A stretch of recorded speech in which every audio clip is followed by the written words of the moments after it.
আবারও করবকে দুর্ঘটনা, কোনোভাবেই যেন দুর্ঘটনা থামার নাম নেই। আবারও করবক মহকুমায় জানা গেছে মর্মান্তিক দুর্ঘটনা। আর সেই দুর্ঘটনায় এবার মৃত্যুর সাথে পাঞ্জা লড়ছে এক বাইক চালক। মালবাহী একটি বোলেরো গাড়ির সাথে মুখোমুখি সংঘর্ষ ঘটে, আর সেখানে দুর্ঘটনার কবলে পড়ে এই বাইক চালক। বাইক চালকের নাম কালামজয় রেঙ্গা, তার বয়স ৩৫ বছর।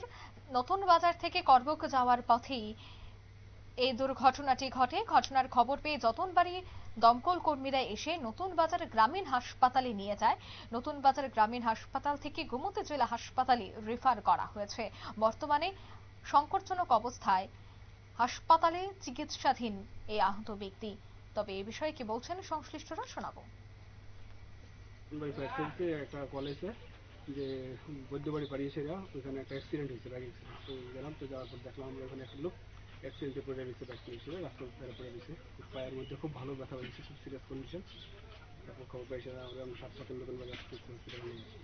তার থেকে আমরা যেটা শুনতে পাচ্ছি যে লোকটাকে এখন রেফার করবো ওদের করে, খুব সম্ভবত রেফার করবো। ওনার নাম কালঞ্জয় রিয়াং, বাড়ি করবো। মানে আমরা বাইকটা যখন দেখলাম যে আই থিঙ্ক ও করবুকের দিকে যাওয়া কি ফটোতে আমরা ছিলাম না, যা আনুমানিক আমরা যেটা দেখতে পেলাম যে I think accident, self accident তখন হয়েছে। এখন আশঙ্কাজনক অবস্থা। আপনারা শুনলেন তাদের এই বক্তব্য। আহত যুবক বর্তমানে জেলা হাসপাতালে চিকিৎসাধীন। বাইক আরোহী সে কিন্তু গুরুতর আহত অবস্থায় বর্তমানে চিকিৎসাধীন। তবে বড় গাড়ি এবং বাইকের মুখোমুখি সংঘর্ষেই এই বড়সড় দুর্ঘটনা। নিয়ে নিচ্ছি ছোট একটি বিজ্ঞাপন বিরতি, সঙ্গে থাকুন।